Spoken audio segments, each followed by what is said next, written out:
One of, if not the most important steps in creating anything, is drawing us some good old concept art. Just ask your parents, say to draw concept art to make you. Now, this may be a surprise, but I'm actually the world's biggest fan of concept art. See, it says it right there on this piece of paper. I just really like getting a peek at the behind the scenes stuff when creations of things like movies and video games and other stuff. It's always so interesting to find out how they came up with a certain idea and how something was originally supposed to look. Like, did you know that the Ninjago movie is supposed to be good? Crazy, right? Over Ninjago has many years of existence. It has amassed quite the concept art library, and as the world's official biggest fan of concept art, I believe I'm the most qualified to determine that Ninjago's concept art goes hard. Like bedrock hard. See, that's like a Minecraft reference and everyone likes Minecraft. So let's take a little look-see at some of Ninjago's best concept art, shall we? Starting off from the very beginning with a piece of art showing what the ninja originally meant to look like. The only one here I recognise is Edward, and thanks to this mock-up for the spinner's packaging, we can see that he would later on become Jay. Our next early piece of art is about Lord Garmadon, Samakai, and this other character labeled as the 5 Lords of Doom. Poor guy got left behind by the other 4 members of his boy band. Samakai's old look really just looks like a child playing dress up here. Meanwhile, Lord Garmadon's old design looks like, let's just call him Red Sauron and just move on to the next artwork, shall we? Okay, here's one that looks a lot like what we ended up getting in the final product. These Skulkin designs are really good. Nice to see that they made sure to cover everything up. To be honest, I kind of prefer these designs for the Skulkin, especially Samakai. He looks a lot more menacing here with the spikes going to his shoulders and on his forearms. I don't even want to know what that green slime is. If these designs are perhaps used for Legacy, I don't think I would have complained. And if we even got Samakai in Legacy, I definitely wouldn't have complained. The Garmadon design here is somewhat similar to the final design, with a lot more of a shredder look. This is 1000% better than the last design. This next one is actually from a 2009 trailer. Yeah, I know, that was a while ago, most of you watching probably weren't around back then. This would actually make a pretty cool poster. Instead we got stuck with this one. Twice. The same trailer also officially confirmed that the Wii is canon to Ninjago. Finally, my Ninjago collection is complete. Were you a big fan of the Oni masks in Season 8? Well, look no further, you mask lover, because here they are in gold, and that's the faces of these giant samurai. This idea was most likely inspired by LEGO's previous attempt at a story-driven theme, Bionicle, which I did not care for. It's certainly an interesting idea, which I actually kind of wish we got to see. Getting these giant samurai as sets would have been awesome, but back then they absolutely would have been butchered. You know what else got butchered? My eyesight. What the hell is going on here? The only thing here I understand is the LEGO logo. This concept is just so crazy looking. They've even got straight up guns. The art style and overall look at this art reminds me a lot of LEGO's anime-inspired Exoforce, especially the 2 weird energy towers. The characters shown off here look really cool though. These red guys' helmets specifically would have been awesome to get back then. At least this Power Ranger ripoff from Series 20 gave us a very similar helmet. Oh god, looks like we're still looking at that weird blue energy concept. This artwork is based around how the pilots were originally going to end. I'm going to bet both my severely damaged eyes had some connection to that last piece I blinded at least 3 people with.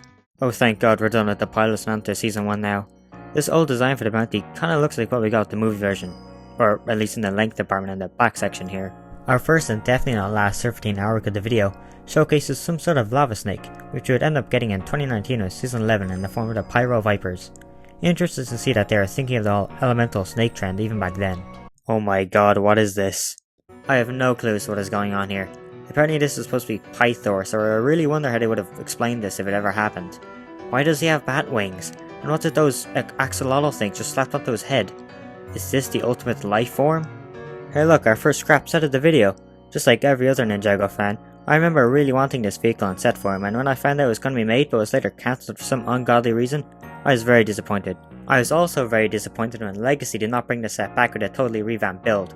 Like seriously, what the hell was the point of that theme if we never got this? Oh look, another cancelled set that Legacy could have given us. Actually, this set I'm not too bothered about not getting a Legacy version or at all. Kinda sucks we'll never have a tile saying no girls allowed though. But then again, not a single woman has come in contact with a Ninjago fan, so what's even the point? An artwork of a random stone warrior is next, and man, what an artwork, am I right?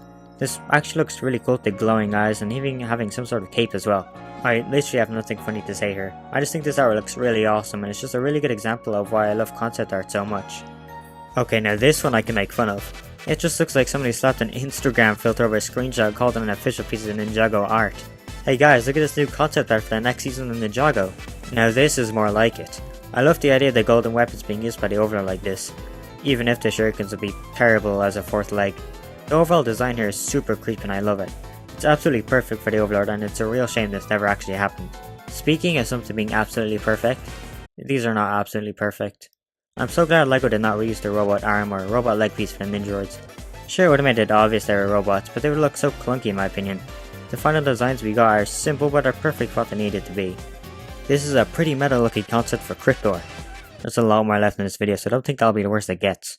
This design is almost identical to what we ended up receiving, the big differences being the robot leg and robot arm from the other Ninjoid designs. Now let's leave all that robo junk behind as we head into the Tournament of Elements, with some Elemental Master concepts. I'm not exactly sure who this is, but if I had to say, I would guess a Scrap Master of Water, which wouldn't be the only one. Anyone else remember this guy? I actually owned the book this guy showed up in, but for the life of me I cannot find it. I guess just like him, the book was erased from existence. Skylar is next up in the concept art block, and let me just move this over to here and just move on. Okay, here to cleanse us all is a pretty sick design for Klaus. The arm tattoos and ponytail make him look super cool. Way cooler than whatever this guy is. We went from one of the coolest designs to the coolest design. God, I wish we got the Elemental Master of Magnetism, Magno. But I guess it wouldn't have been fair for the rest of the participants of the tournament or whatever. Wherever he is, I hope Magno is living his best life. Rounding out the Elemental Masters, we have a Scrap Master of Time, which I think we all know why this guy got the boot. He's emo. His design actually ain't too bad. I like the sword shaped like a hand and a clock, and that monocle is pretty snazzy. Finishing off Season 4, we have a brutal scene of Pixel. This definitely would have given little Timmy some serious nightmares if they ended up putting this concept in the show. This one image is more memorable than the entirety of the LEGO Movie took for me, and I watched that movie 2 days ago.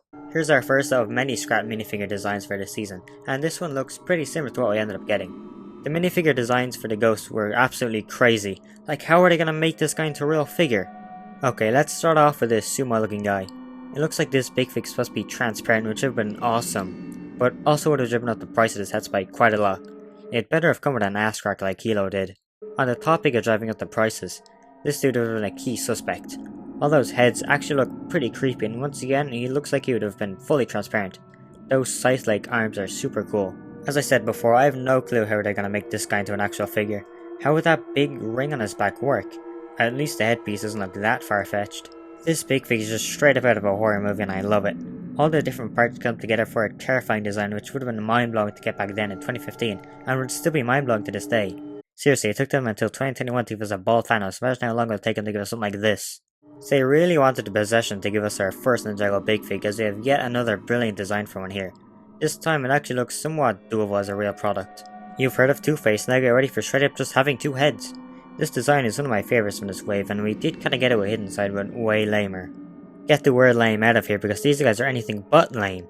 Once again we have another big figure-like creature, but this time with 4 arms. Over here is our first scrapped female ghost that seems to be a Kabuki inspired design. Another one that looks like it could have actually been made. Unlike this one. Actually, maybe those weird spider legs could have worked and that crown most likely would have been able to be made. This design also looks somewhat plausible. The bow certainly would have been a challenge though. The last possession concept art I want to talk about is this gnarly looking ghost vehicle that to me it looks like a pod racer. I've been playing way too much of the Skywalker saga. Oh yeah, here we go. The first concept art for the best Ninjago season, and no, I will not be accepting any arguments. As you can clearly tell, this artwork depicts an early design for Nauticon, which is pretty close to what we ended up getting. Guess he's just so perfect they didn't have to change anything. This is a pretty crazy concept. The original idea for the Gym Blade was that instead of completely trapping someone inside of the blade, only the Wisher's soul would have been taken, leaving our body behind as an empty husk. That sounds pretty crazy, and I for one wish you got to see this happen. I'm just throwing this one in here to talk about how weird the art style is compared to the rest of the concept art we've seen so far. It is kinda cool though to see Ninjago in a more realistic art style. Never thought I would ever see a dragon with chicken legs, but here we are. I love this piece of concept art. Or concept figures I suppose. These concept suits have been engraved into my memory for years, and can you blame me? The suits are really good looking and would have been great to get. Get ready for one hell of a time with these concepts for Hands of Time. This piece looks to represent a bunch of green vermilion forming into one large monster. Similar to this one which is accurately called Buff Million. That is just beautiful. Are you a fan of Lord vehicles? Well, too bad because we never got this one. Instead we got this tiny thing. This looks to be a vehicle designed for crossing swamps and even flying apparently. Would have been interesting to see how they did that in set form. Our last Hands of Time concept is actually another scrap set. It reminds me of the small side build included in the Iron Doom set, but way better. All the colours used here work really well with each other and the swampy details are great. I really wish we would have gotten this set. Instead we got this tiny thing. The next thing to cover would be the movie, but that thing is its own beast, so for now let's just shove that to the side and continue on with Sons of Garmadon, which honestly has some of the coolest concept art, like this art right here. This next art is very similar to the last, but feature what looks like to be a resurrected Garmadon with 6 arms. That is just a wild idea. One of the vehicles in the background here also looks pretty wild. It reminds me a lot like Cole's movie mech in this random transformer I just remembered. There's quite a bit of concept art for Harumi, so I decided to just choose the one that stuck out the most, and I think we can all agree that this one sticks out quite a bit. If Ninjago ever wants to do another Minecraft crossover, we already know who we'll be getting. Next up, we'll be taking a quick look at Mr. E. This design is basically just what we got, but with a more detailed helmet and different outfit colors. The core concept is there, so it's not as interesting as the next 2 characters we'll be seeing. Recognize this character? This is concept art for Ultraviolet, who's going to be named Bear Girl as it seems. The design here is totally radical, and honestly would have been better than what we ended up with. Who wants this lame ponytail when you can have a kick-ass purple mohawk? Kilo also had a different name and completely different design. Well, not completely different. I'm sure all of these designs would have featured the iconic ass crack. This is just terrifying on so many levels. I cannot begin to imagine the pain behind those eyes. This art seems to show what could have been a 4th grain Oni mask, with the wearer looking a lot like this guy from the Lego movie. To round out this season, we have another piece of art showing Garmadon with 6 arms. This just looks crazy, and I really wonder how they would have pulled it off in the show and in minifigure form. Now we're moving at the Hunted with a cool design for Iron Baron, including a funky haircut. This next art shows a scrap design for one of the vehicles used by the Dragon Hunters, and I think it looks pretty cool. I really like the industrial look it gives off. Here is another scrap vehicle concept, which actually reminds me of that one tank Lord and Nia had. Beside the tank looks to be a scrap design of a Dragon Hunter, and I am so glad this got scrapped. It just looks like some guy at a cosplay convention. The artwork even pointed out with Thor being slapped beside it. We are yet again looking at scrap vehicles, but this time they look a lot more like something a caveman would put together. I really like these designs of just a dragon skull slapped onto some tires and treads. Really makes the Dragon Hunters look intimidating, unlike the cosplay design they almost had. Speaking of those Dragon Hunters, here are some sick designs for them.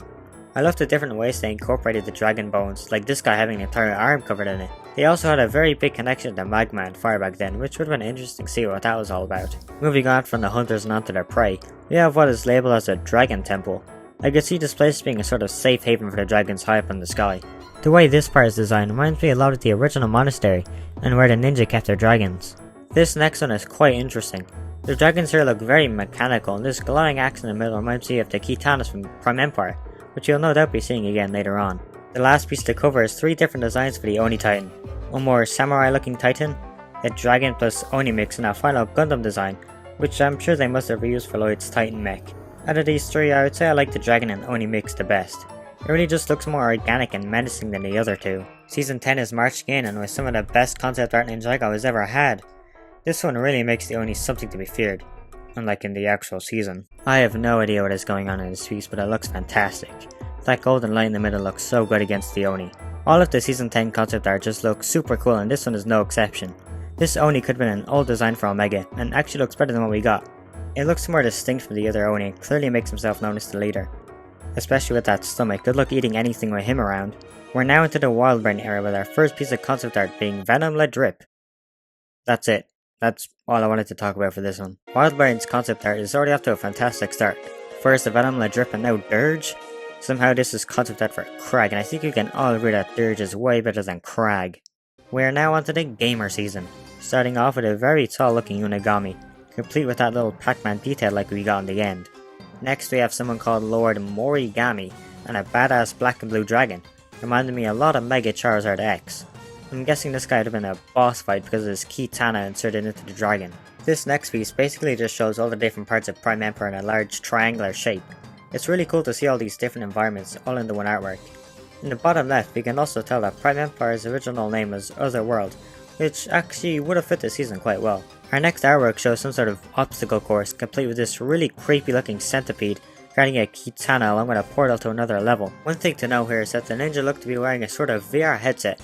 It would have been cool to get these as dual molded headpieces like the island's headbands. Here we have a concept art for Scott, who's going under the name of Will at the time. It isn't really that far from what we got in the end, just a few minor differences here, but the same overall design is here. Now that we've seen the man himself, let's look at his gamer pad, which is a nice design and could have been a really nice playset. This next vehicle is called the Destiny Hub, which you can easily guess would have been this season's Destiny's Bounty. I like all the little details this had with the controller buttons here and player 1 and 2 swords here, along with what I'm pretty sure is a Namco reference to the wheel saying Ramco. It also has a pretty cool dragon slapped onto the windshield. Another interesting detail to point out is that this thing was supposed to link up with the arcade pods here and function as an arcade battle station as they put it. I don't know how that could have worked, but it's a cool idea and wouldn't have been a bad set. The next piece we have here really reminds me of Breath of the Wild, with this large controller-like building feeling like one of Breath of the Wild shrines, complete with its very own guardian on the right. The VR headset also makes a return here, but this time on top of Jay's mask, kind of the halfway point from the earlier concept and the masks we eventually got. You thought that was it for Destiny's bounties, didn't you? I hate to break it to you, but we've got another one. This time it's a more traditional design with a few gamer details, complete with a runway and a loading ramp. Unfortunately, the epic gamer concepts must come to an end with a large base-like area known as the Ninja Hub. This most likely would have been the Ninja's main hub world, where you could see they would store their vehicles, loot, and have portals to the other levels. Season 13 is next up, with a piece of concept art that looks just like the season we just talked about, with all the bright colours and this glowing sword similar to a katana. Guess this season really was inspired by Dungeons and Dragons. Our next piece reinforces the Dungeons and Dragons idea, with a gear suit that features an inventory and upgrade modules. These could have been nice $10 sets similar to the Marvel mechs. Here we are again with yet another bounty redesign, this time being called the Destiny Ram. With red dragon for you, can't forget that part. This is like a way smaller version of the land bounty with a massive dragon head at the front, being the ram part of the vehicle. Next up is a concept labelled Hunt for the Lava Hammer. The coal suit we see here looks really cool and quite similar to the Seabound outfits with the helmet and tubing design. Our last one for this season shows what was originally going to be the season's main collectibles. A Dark Soul blade, a Dark Soul flute, and a Dark Soul bow. This season really is the Dark Souls of Ninjago, huh? We're venturing across the sea for our next batch of concept art with the island, starting things off with the War Chiefs. This one on the right looks like he's wearing a Bionicle style mask. I swear Bionicle is just haunting me at this point. Let's move away from the characters and look at the island itself. And this looks really cool with what I'm pretty sure would have been a Wojira here in the middle, going around this large tiki pole and this sort of sinkhole the island is spaced around. Second to last, we've got a concept design for Zippy, who just looks absolutely zoinked. What have they been feeding him on this island? Welcome back everyone to another Destiny's Bounty remodel. This time it's an actual boat, now under the name of Destiny's Hurricane, which is actually quite the cool name. The design here looks inspired more by a raft than an actual ship. Okay guys, we're finally here at the last bounty redesign, just stick with me for a little bit longer. This is of course the Hydra bounty and it's pretty close to the final design, with the color scheme and a few details just being different. The ship's name this time is the Destiny's Typhoon, which is actually a way cooler name than the Hydra bounty, so I really hope whoever came to the name Hydra bounty gets fired. Our next piece is of Lord Aquarius, who is either a concept for Kalmar or Kalmar's father Trimar. Either way, it's a cool looking design with the beard and shark tail. And our final concept art for this season depicts a temple called Temple of the Trident, but the interesting thing here is this. I believe this is a Council Kai set themed around a crab, which looks ripped right out of the Ninjago movie. Now of course, because Crystallize is not over, we don't have any concept art available for it. But don't think that's the end of the video. You really thought it would finally be free, didn't you? Let's kick off the next batch of concept art with a cancelled set, which looks like it's based off of Season 8, with the minifigures that were supposed to be included. The J. Cole Onion here with these white coats over the suits would have been cool variants to get. Our first actual concept art piece is called Lloyd vs Pancho, and it looks awesome with a similar stake to the Great Devourer and of course a goddamn cowboy, because why the hell not? Oh my god, the bounty redesigns are back, dear god, just let it be over already. I guess to fit in with this scrapped Wild West season, they once again stuck the bounty on wheels, but this time with some serious horsepower. Bionicle is once again here to haunt me, but this time with a giant golden Easter egg and mechanical snake in the background. Our next artwork is called the Golden Army meets Fibo, who I'm pretty sure is this cool looking dude using some sorcery powers. Here we have another concept that reminds me of Breath of the Wild, with these robotic enemies in the background and overall landscape. Dawn of the Devourers is next, and this is a crazy idea. One Devourer was hard to battle, so imagine having to stop 5 more who all look more menacing than the first one. How this would have happened in the show, I have no idea. Ninjago City is once again under attack, but this time by a weird alien-looking arrow spaceship thingy, supposedly owned by the Ancient One as the name suggests. Who this Ancient One would have been very much interests me. Judging by the small amount of gold we saw in the last concept, I'm gonna assume that this one is connected and this gold collector could have been the so-called Ancient One. Our final piece of concept art is this dragon mask, and we're kind of getting to see it realized in the new crystallized wave, but made way cooler of course. Or way lamer I guess, depending on how you feel about it. And with that, we've talked about all the pieces on Ninjago concept art that go hard. Big credit goes to the Ninjago wiki for actually having all this concept art available on their site, so if you want to go and have a browse of all this wonderful art yourself, you can do so at the link provided in the description below. Thank you all for entertaining my weird obsession with concept art. You all are now finally free to leave and do something actually meaningful in your lives. Wait, no, I forgot about these guys!